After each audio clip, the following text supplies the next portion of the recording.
Hey, what's up guys, aarava here, and welcome back to another episode of my F1 22 My Team Career Mode. This is episode number 32 today for the Austrian Grand Prix in Season 2. If you guys did miss the previous one at the British Grand Prix, then be sure to go check that one out. That was a very big and important episode, a very wacky and epic race around Silverstone. We had a Williams in the lead of the race for a large portion of that. Yep, you heard correctly. A Williams car leading the British Grand Prix for about a third of it and having a good battle with the top 10. And for ourselves, well, it was an epic home Grand Prix where, well, by now, hopefully, you've gone to go check it out if you haven't already. Spoiler alert.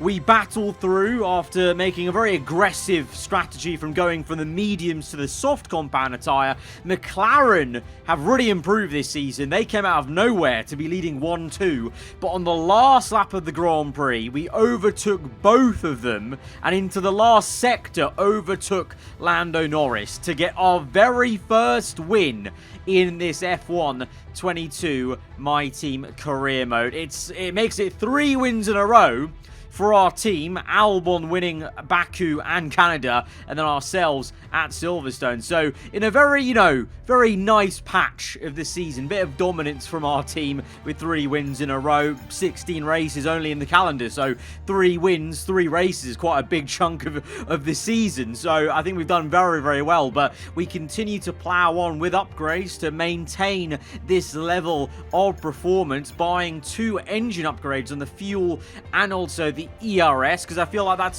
still a part of the car where we're still lacking a bit. I'm still having to manage ERS. There's been quite a few times, even in the last race, where we were maybe left vulnerable because we were down to single digits of ERS. So wanting to try and improve that. And also the fuel as well, we want to improve so we can actually start with lower fuel and have a bit of a punchier car at the start. But a bit of a plateau phase then for us and Red Bull McLaren, as we all don't upgrade into Austria. Ferrari, though, do make some gains, as well as Haas. So the Ferrari teams maybe in tandem or getting engine upgrades, I don't know. Ferrari have had an absolute dismal season so far, so this small upgrade that brings them closer in line with Mercedes, and both teams are very close to McLaren and Red Bull. Could that be a little turn in the corner for the Scuderia? Who knows? But it's so tight. I mean, Red Bull to Ferrari, that 14 gap is smaller than the gap from Red Bull to us, so that fight just behind us is really quite close. But for us, there's no guarantee that we go on to easily, be able to get a 4th in a row, because anything could happen. It's the sprint round as well, remember, here at Austria. So this could make things interesting. Maybe AI more aggressive on that Saturday race. And obviously, the big added caveat for us is we actually have to take some grid penalties, because after that engine failure at Canada, that put us in a very tricky spot. So if we're going to take, 2 engine penalties, we may as well take all of them at that point, basically. So we'll take a whole column of engine penalties. Now, annoyingly, with the sprint weekend, I believe the way it works is, even if we take the penalties at the start of the weekend before we go into practice 1, I still have to serve the penalty on Sunday, the Grand Prix, because Saturday's sprint race, in the kind of architecture of the language of the FIA's rules, does not count whatsoever as a Grand Prix race, racing laps with the penalties. That is just a kind of, Saturday qualifying race. So, unfortunately, we're going to have the sprint round, but whatever happens in that sprint round, it won't matter. We'll still start at the back for Sunday. So, we can't just do a kind of 0 to 0 on Saturday, and then that's how we're going to make up places with the penalties. So, really, in the end of it, Saturday's race, the sprint round, that'll just kind of be almost damage limitation of scoring extra points that we may not be able to acquire on Sunday, let's say, if we can't make our way through the field. But I'm hoping we can, because we've got a very strong car, of course. But let's see how we do then on Friday. It is here for qualifying. Q1, of course, a formality, and here in Q2, hoping to get through on 1 flying lap, because we have limited tyres because of the sprint race, and we do get through into Q3.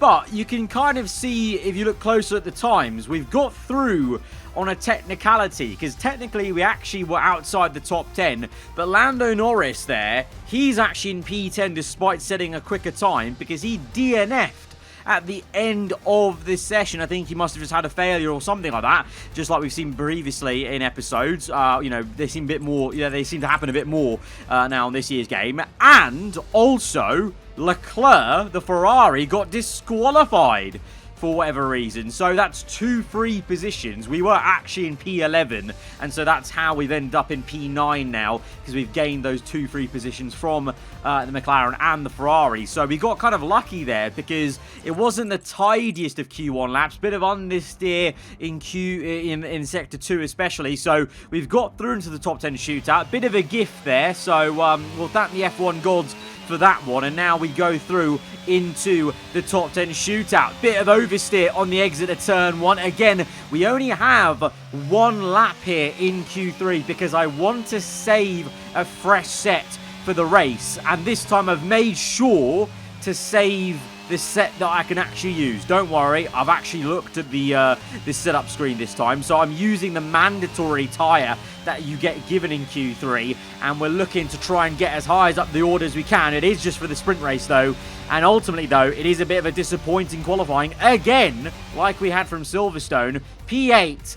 Albon is on pole position there, quite amazingly, ahead of Russell and Hamilton. I mean, I say amazingly, we do have the best car on the grid, but look at the times there. So again, I think there was something a bit funny with the qualifying times, because I don't know how Albon, Russell and Hamilton have done those times, and then the rest of us are here P4 downwards, you know, a good 9/10 off. So yeah, it was actually quite a close qualifying if you look at it. I actually could have been right up there in P4. Welcome to today's sprint. This is shaping up to be another fantastic weekend.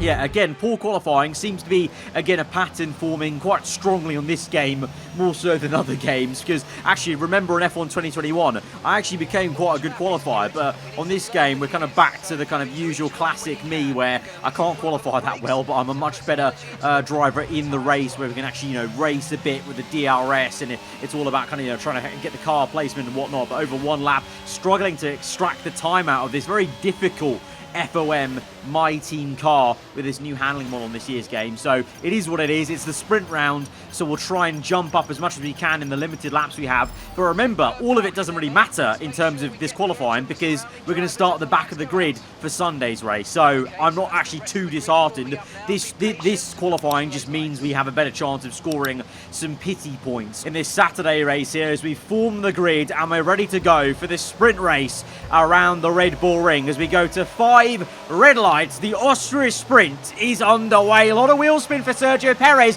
He cuts across. We're going to go to the left-hand side to try and give us a bit of an open entry into turn 1, because ultimately Perez tightens up himself into turn 1, and we're able to scoop through on the outside and launch an attack maybe on Verstappen if we can, but he's pulling away a little bit. We cover off Perez a tad, then go to the left-hand side. Perez dives back down the inside of me. It's 3 abreast between Ricciardo, Verstappen and Piastri. Ricciardo got caught up on his fellow countrymen, and we're going to try and get the McLaren now, but that papaya car is so much quicker these days, and he's able to go toe-to-toe with me, and ultimately actually gets the elbows out to actually keep the position for P5. We get a bit wayward on the rear end and have to settle for P6, but a great start there, and great qualifying, to be fair, from Piastri yesterday, and he's up into P4 in the Ferrari as the 2 Mercedes squabble up the road for P2 and 3, allowing Albon to pull away for this sprint lead. Is now there's yellows, and it's double yellows, I think, for a full course safety car. Yes, it is, because Carlos Sainz in the Haas is out of the race. Only 21 runners left, and this is why the 2 Haas cars side by side. Oh, is this going to be teammates colliding maybe? No, it's the Ferrari on the inside of Leclerc, and that ultimately actually sends Sainz going slow. And then he kind of gets collected by one of the cars in the midfield there, and he actually collects Lance Stroll, but Sainz cleanly shedded off his front right tyre there.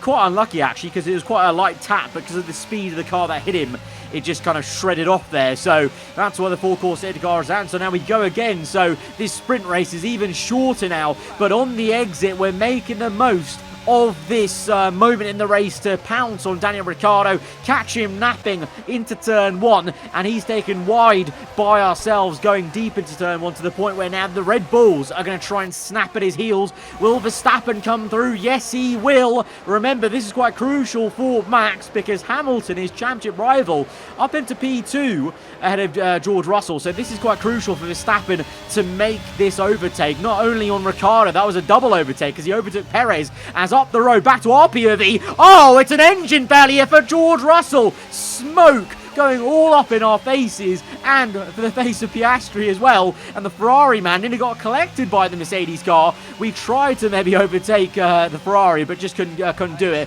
Had to take avoiding action basically because didn't know where on earth he was going to place his car. But George Russell then with the retirement here in the sprint round as we dive down the inside of the Ferrari to get up into the top 3 positions for the first time in this sprint. But that's going to be a worry for the Silver Arrows, a retirement in the sprint. Will that now give Russell further headaches for this season with engine penalties? We'll have to see. And a bit further back, Nicholas Latifi making some moves in the Williams round the outside of the AlphaTauri. A little bit of contact, and there's actually some really insane racing going on in this sprint round in the kind of midfield pack, literally the midfield from 9 down to 14 there. The 2 Alpines squabbling. Latifi still having to fight Gasly for this position. Of course, points awarded from P1 to P8 in the sprint, so Latifi just outside those sprint points, but maybe he could catch the McLarens. I don't know. They're busy squabbling the Red Bulls here because you can see there Sergio Perez overtaking Ricciardo, and McLaren, even though they started off well, not showing too much great race pace here in this sprint round. The Red Bulls are, as now we see Magnussen coming into the pit lane. He was slow and he made contact with Leclerc, and the debris from that collision has brought out a second safety car. So it was Magnussen going to the pit lane, and I think Leclerc basically hit him with the racing line crossing over the pit lane line, and so the debris has brought out the second safety car. And under the safety car appears to be an issue. We're currently investigating. The team reports an issue, and I really hope this is not what I think it is. I can confirm it's an issue with our engine, I'm afraid. Okay, there's an issue. It's not race ending, it's not sprint ending. The fuel seems to be fine on the bottom right. The ERS is fine. So I actually don't know. We're going to find out, I guess, when we go green again off the end of this safety car. We've only got 3 laps left now of this sprint. We've got some sort of confirmed engine issue, but it's not a fuel issue. It's not ERS. It's not race ending, but we don't know exactly what it is. I guess we'll just go on and see, and we're going to find out pretty damn soon, because on the exit, it was a pretty good restart. But you can see Hamilton's pulling away a little bit from me here. And lo and behold, 2 laps later, Hamilton is pulled away by 2.7 seconds. And that's just not normal. I felt okay in the car, but every corner and exit, Hamilton just gained time on me. So whatever the engine issue was, I think it was just a power issue or a supply issue, whatever. It was slowing me down because this just wasn't normal. I mean, you can see right here in front of your eyes, we've gone from 2.7 to 3.7. Now, we've lost 1 second in a lap here. So this engine issue is quite major, and it's really hampering us to the point where Verstappen nearly overtakes us. We just about survive to finish off this sprint race in P3. Albon will win the Austria sprint and get the maximum amount of points available on the Saturday. Hamilton in second, Verstappen fourth. So Hamilton, with that, will take the lead of the championship in the middle of this race weekend. But obviously, we'll have a look at the whole championship order after the Sunday proper Grand Prix. But for now, that should be enough points for Hamilton to overtake Verstappen to take the lead of the championship after this Saturday. For us, disappointment, because basically my plan was I wanted to try and win the sprint to maximize my points here today, because I don't know how many points we'll get on Sunday from the back of the grid.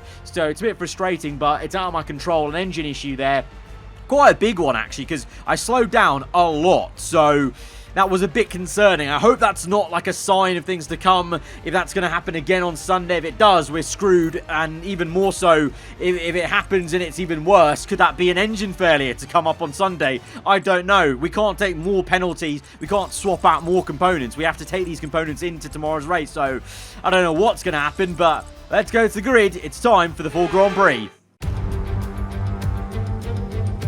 Welcome to the beautiful Styrian Mountains for another chapter in the story of the Austrian Grand Prix.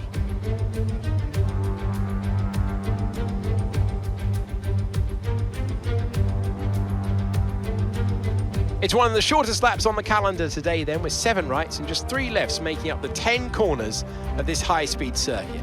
Turn 2 is barely a corner at all. They'll be flat out through there, a left-hand kink into the uphill braking zone of turn 3. Turns 1, 3 and 4 are all potential opportunities to overtake.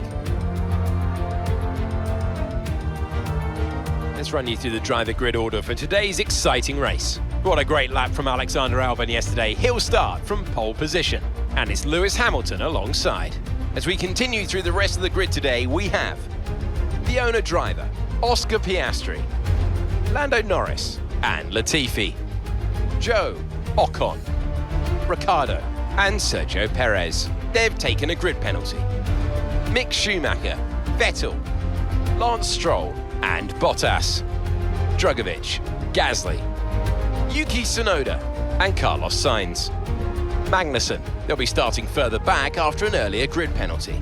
Leclerc, Verstappen and George Russell ends our grid lineup. And now it's time to head down to the track. And with me as usual is Anthony Davidson. Why don't we discuss McLaren? What do you make of their performance so far this season? Well, the atmosphere within that team seems very positive at the moment. Everyone seems like they're in great spirits and having a lot of fun doing what they do, and that's definitely contributed to the performances we've seen. So, a bit of a shock here as we line up on the grid for Sunday, because you can clearly see we are not at the back of the grid. Now, this confuses me to no end, because you saw very clearly I did take an extra column of engine penalties. So, you know, with the rule books, from what I understand of the sprint round, they should have been applied for this race. They weren't even applied on the sprint race. So either way, something's gone wrong. I don't know if this is a well-known glitch or something you guys have experienced as well. I don't know if this is something I could replicate or whatever. But for whatever reason, the FIA have not put me to the back of the grid.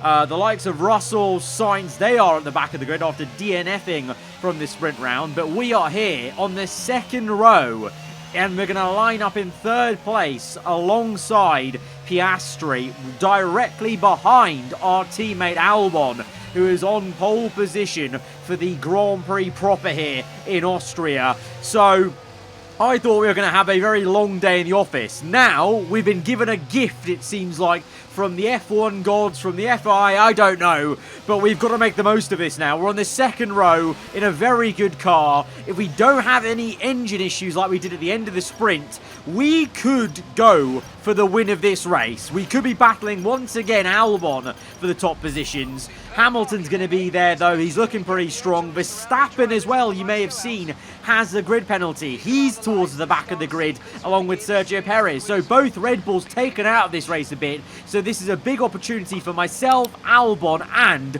Lewis Hamilton. Here we go then to 5 red lights to the Austrian Grand Prix from third place on the grid. Lights are out and we're underway. It's a cracking start for Lewis Hamilton, who's going to try and take the lead of this Grand Prix. Albon down to second into turn 1 though. Albono with a great entry and exit to re-overtake Hamilton maybe momentarily. And now the two are side by side. Will join them using the ERS. It is 3 wide going into the next right-hander for the race lead. Albon and Hamilton make a bit of contact. We stick to the outside line and ultimately we have to settle to try and get second place off Hamilton, because Albon on the inside line in the middle of us actually had the best racing line possible into that corner as we squeeze Lewis, but he comes back at us with the elbows out, guns blazing, and we almost actually make contact and have a hefty crash there. If I didn't back out of that and saw Hamilton in the mirrors, he's not wanting to give this up. He's got a great opportunity with his main rival Verstappen down in second last place today. He's got a chance to make a massive leap in the Drivers' Championship, but we're fighting ever so much into the last sector to maintain the P2, to maintain a 1-2 for our team so far. Meanwhile, in the background, Lando Norris versus Oscar Piastri as Piastri falls down the order, and I've only just noticed Nicholas Latifi's up in P3. Latifi's just overtaken Hamilton. Yellow flags though. Safety car Safety car is out. Well, just like the sprint race, Sainz is in another incident. That's 2 in a row for the Spaniard. That is a woeful bit of luck there for Carlos Sainz. Literally caught up in 2 lap 2 incidents. But the story of the day here is, where is Latifi come from? I'm sorry. Where has the Canadian come from in the Williams car? He's up into P3, and this is why then. Another incident here in the pit lane entry. This time it's, oh, big crash for Lance Stroll in the back of his teammate, and then a massive pile-up almost that happened there, and it's Carlos Sainz that basically got punted into Lance Stroll. They both have no front wing. Lance Stroll's tyre gets shed off. Sainz just retires from the damage he's got on the front end. Even Verstappen got caught up in that, and then George Russell got caught up in that as well, with a massive incident actually, because his front wing and front tyre comes off, and he almost kind of gets jumped up by his own tyre. So 3 DNFs then as we entered the second lap of this Grand Prix. And then under this safety car on lap 2, Lewis Hamilton, he was down to P4, having been overtaken by Latifi. The split second the safety car came out, and he went slow on lap 2, let Piastri by, and he's hobbling along at this point, and he's about to hold up everyone because they're unsure if they can overtake or not. Piastri just went through and just assumed he could, and he can, because Hamilton is retiring from this Grand Prix. It is an absolute disaster for Mercedes here. It looked like it was going to be a long day for Red Bull as a team, because they were both towards the back end of the grid, but now all of a sudden lap 2, Russell's out, Hamilton's out, the 2 Red Bulls, they're still down the order, but now they have a good chance, if they have a clean race, to maybe actually gain points after all of this on their rivals Mercedes. Verstappen will gain points on Hamilton if he can score points today. That's going to make things very, very interesting in the standings. And with myself and Albon being 1-2, remember, this opens things up for maybe myself and Albon to take my team to the top of the Constructors' standings for the first time, because we were only, 1 point behind the Silver Arrows going into this race. Here we go, though, on the restart, we're looking to take the lead from Albon. We're going to be side by side into turn 1. We'll have the inside line. We've gone deep to try and squeeze him out, and we have done, but we've squeezed him out so much that Albon has tripped over himself. He took the outside sausage curb, and so here comes Nicholas Latifi through into P2. Piastri looking to make a move on Albon, and suddenly Albon could go from P1 to P4. It's a great effort there by the Australian to get P3. Unfortunately for him, Albon was able to maintain it, but he goes again.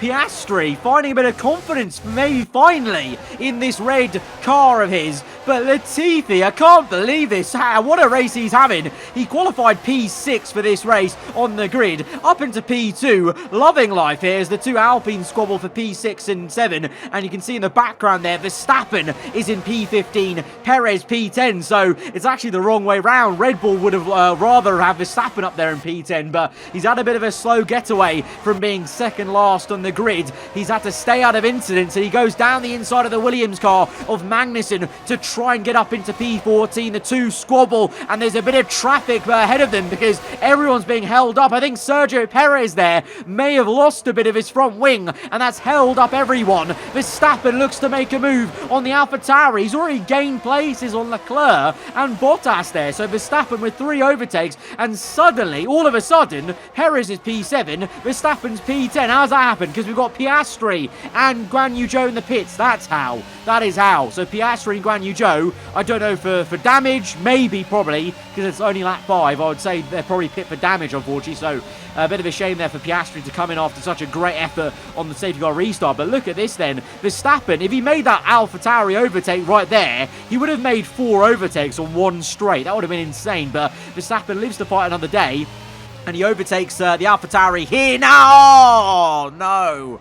Oh, no. He overtakes the AlphaTauri, but now he's got damage. So both Red Bulls have got early damage in this race. Perez already pit just then on this lap 7 replay for damage that he caused, and that's how Verstappen actually overtook all those cars, because they all kind of concertinaed up behind him. But now, as he made that move on his sister team, AlphaTauri, Verstappen's got damage himself. So it's a funny old race, this. Both Mercedes cars out. You've got some insane midfield fighting. The Red Bulls had an open goal to get some good points, but now there's Perez in the pits, the McLaren in the pits. What's happened there with one of the McLaren cars? So we've got a whole load of cars coming in early, very early, on lap 7 for hard tyres. Will they go to the end? I think they probably will try to, but you've got ourselves in P1 then on P7, and we've kind of subtly gone from the replays to the live action now. This is on lap 8.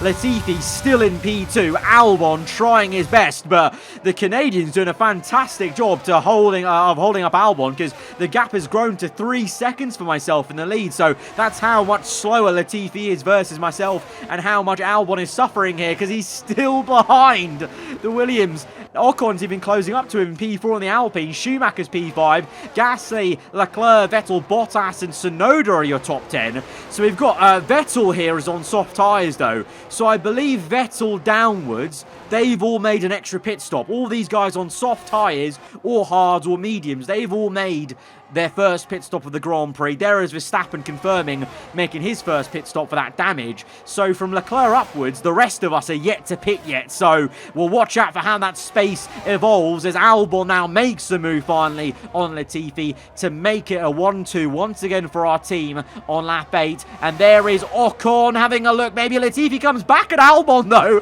Oh, is he going to re-overtake him though? The Williams into turn 1. Albon has the better racing line and does maintain P2, but Latifi is he's giving it a good old go, isn't he, here in this race? You know, fair play. I mean, I don't know what's happening to the Williams cars.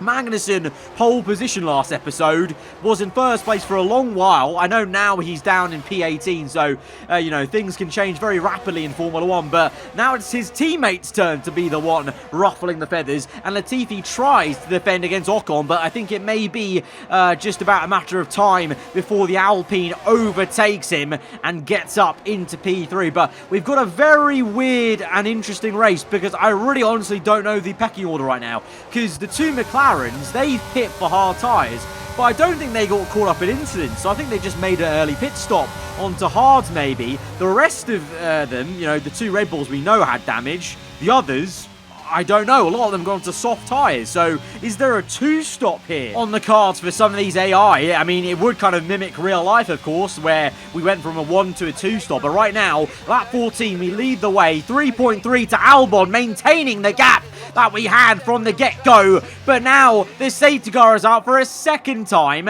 and it's because of this incident coming up. So watch this full replay. So it starts off with Sergio Perez coming under attack from Lando Norris. So it's the McLarens versus the Red Bull cars. You know, quite fitting from what we've seen from the R&D chart. These two teams very close together in terms of performance. Lando's overtaken Perez, but Perez comes back at him and makes massive contact with him, and then makes contact with Verstappen.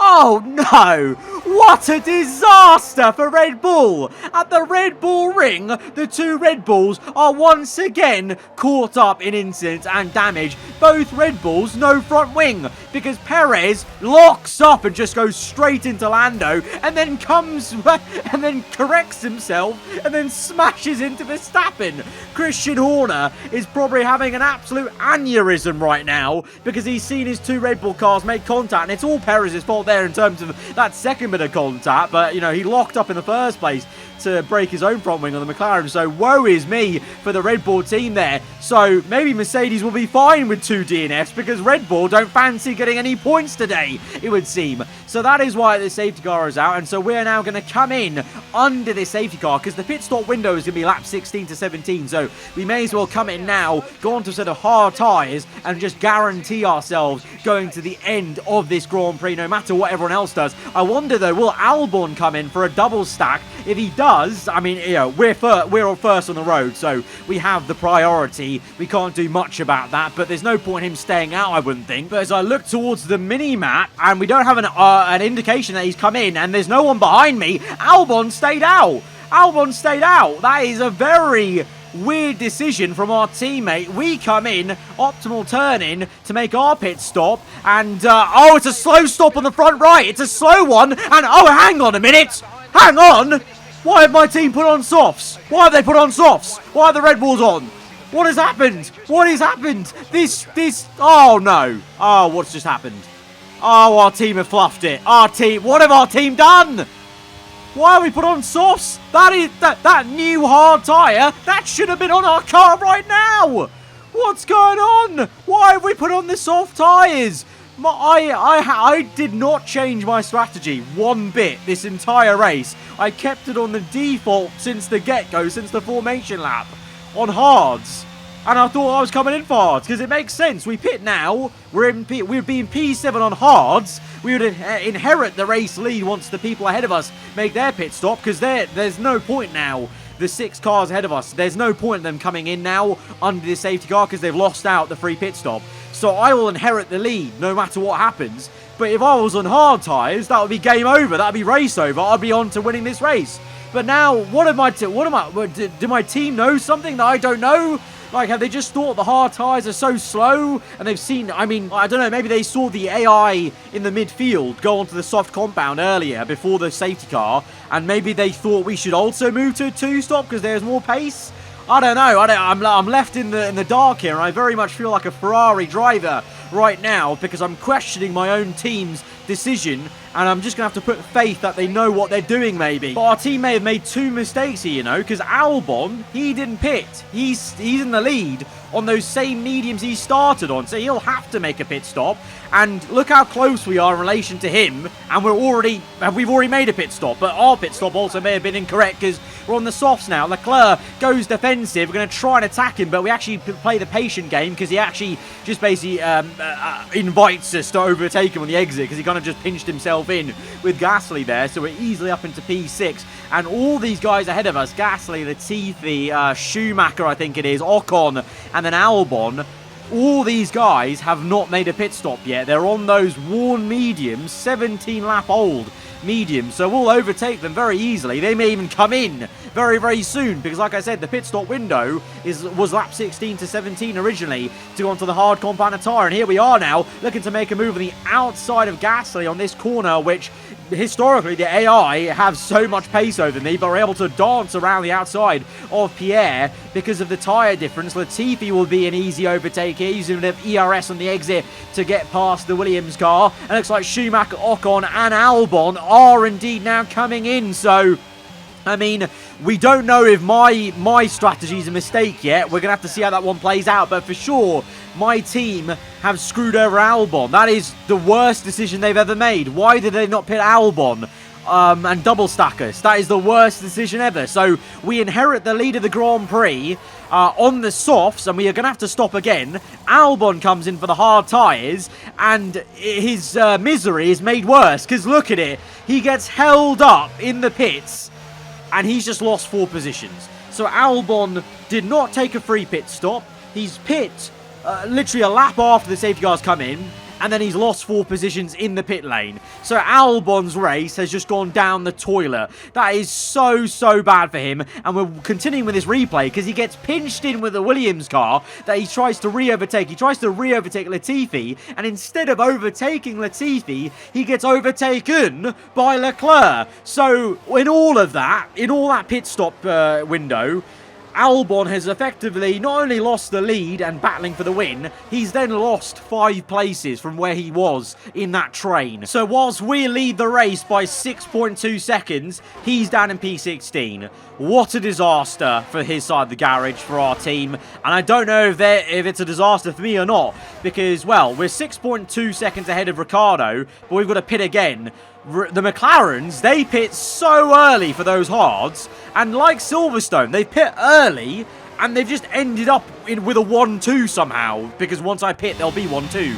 So this is quite amazing. McLaren actually looking dangerous. They're looking like that team that just pits early and then secretly gets into the lead somehow now. Meanwhile, there's some squabbling going on between Verstappen and Guan Yu Zhou. Verstappen up into P8, Perez P6, but Verstappen and Perez are on softs, like myself. They've still got to pit. So it may look quite good right now for Red Bull, but they have to pit again like myself. So they'll be out the points again once they make that another pit stop. And Albon, well, P15, what misery for our teammate who was in the lead of a Grand Prix. We now cut on 6 laps later to lap 27, and we are now coming in for that final stop. So we did grow the gap to about 7 seconds. Then the tyre wear kicked in and the gap came back down to about 4 seconds you saw there as we came in. Norris now is the one in, first place now. Bottas up into P2, Piastri P3, and Ricciardo P4, because I don't know what went on. I think he made a mistake or something like that, because he dropped down the order, but he's still there in the top 4 at least. But we are now out in P5, so minimum will get P5 today. We're on to another set of new soft tyres, actually, because the way the tyre allocation works in a sprint round, I actually had 2 sets of new soft tyres. So let's hope these 2 new sets, that 1 new set worked quite well. Now this last set has to work very well, because lap 29 then, Lando leads this race by 4.5 from Bottas in P2 in the Alfa Romeo. Oscar Piastri in P3 in the Ferrari, Ricciardo P4, we're P5, chasing after Ricciardo at a rate of knots. Ocon, Vettel, Leclerc, Gasly, Schumacher is your top 10, but now Schumacher comes in, and that elevates Perez into the top 10, Albon's P11, and Verstappen P12, so it's a Red Bull family of P10, 11, 12, but it's really not been happy hunting grounds for the Red Bull, family as a whole at the Red Bull Ring. Those 3 down the order. I'm in P5 when I could have been easily in P1, dominating this entire race, but our team decided to put us on a 2-stop, so I don't know, is this karma and redemption for Lando, because we stole the win from him on the last lap of Silverstone, and now he's the one leading this race, whilst I've been the one who's been pushed down the order. But here we go now on his teammate Ricciardo. He caught up to the other McLaren, and bit of a iffy entry into turn 1, offsets his rear end, and we're going to squeeze through with DRS to get up into P4. We've set the fast lap of the Grand Prix, and we are going at an absolute flyer here in this last stint, where we're going to get held up a little bit by Piastri, who's so slow. You can see the difference between the softs and the hard tyres there, as we're almost pushing Piastri through those corners. And so we come through into the podium position of P3, but we've got 1 more position to go before we're in clean air to chase after Lando Norris. But the thing is, Lando's got a much larger gap, so I just don't think we're getting him today as we close up to overtake Valtteri Bottas, who's doing an amazing job, it must be said, in 2nd place in the Alfa Romeo here. We're going to get him up into P2, but now there's 8.4 seconds to Lando.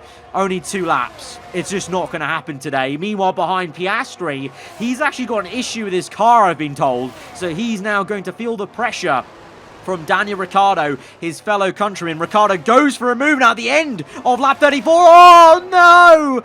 Oh no, Piastri makes contact with his fellow Aussie man, and he comes in for a late pit stop on the 2nd last lap. It was a real great race for Piastri today. There was glimpses of a bit of form and a bit of pace finally from Ferrari and Piastri there. Leclerc, to be fair, silently is going to get to P6. And meanwhile, on to the last lap of the Grand Prix, Verstappen is being attacked by Sebastian Vettel in the Aston Martin.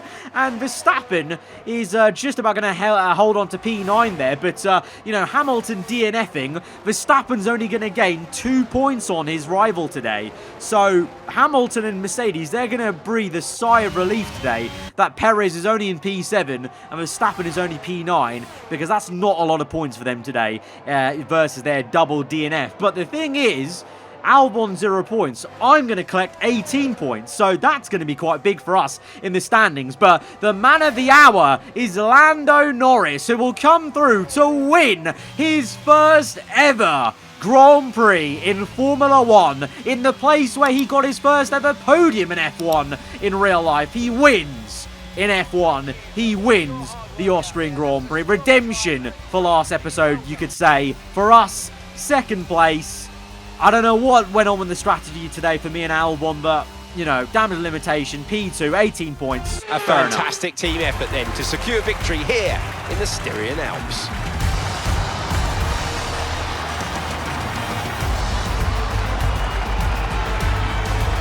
And talk to me. What do you think it was that sealed the win for them? I think it was clear what the main contributing factor out on track was: speed. I know it sounds like an awfully reductive statement, but fast cars win races, and we saw that today with our winner. As the winners make their way up to the podium, one can only imagine the celebrations that will take place at McLaren tonight. Congratulations to everyone on the team, securing the win and proving they're a force to be reckoned with out on the track. So I think a lot of people may be saying redemption after last episode, the way I stole the win from Lando at Silverstone. He wins the next one. He wins in Austria. But what could have been for both of us, myself and Albon, because I just don't know what the team was doing. Not pitting Albon, pitting me onto softs. I know maybe they got informed by other AI that they were doing a two-stop and it was working maybe, but that was before that second safety car. Very, very odd. But we still have a very good weekend because we get 18 points. We obviously got points from the sprint race. So overall, we scored second best in terms of points hauls today over the weekend. Lando obviously getting 27 there. Albon still got a decent amount. Hamilton only got 7 points in the end. Verstappen got the same amount. So Hamilton and Verstappen will still be 1 point apart then in the drivers' standings, that must mean. But myself and Albon, we've gained on them. So surely we're going to be in the lead of the constructors. But we're in the lead of the drivers as well. Because we scored so much in that second race, 18 points to their naught, basically, for Hamilton. We've taken the lead of the Drivers' Championship by 1 point. There's only 3 points covering myself, Hamilton, Verstappen, and we've taken a pretty decent lead in the Constructors. The consistency of myself and Albon has been paying out. I know he had a bit of a poor Sunday, but still consistent for the sprint race, at least for him, and we're 25 points ahead of Merck. This is unprecedented. I really did not think we'd be anywhere near this position at the start of this season, having, been where we were at the end of last season, how much of a grind season 1 felt. But, I talked about that domino effect that happens once you finally got money, once you finally got some, level 2 on the HQ facilities and you start actually having a teammate that gains you enough R&D. It's just, all snowballing a bit, and it's snowballed so much more than it has in previous games, I must say. And we're in a very, very awesome position. Wow, what a weekend then. What a way to end the episode, I guess. Disappointment on Sunday, but great stuff in the standings. Guys, if you have enjoyed that race, hit the like button. Let me know what you thought in the comments below. If you're around here, then do get subscribed for weekly Formula 1 content, and I'll see you guys next time. Goodbye.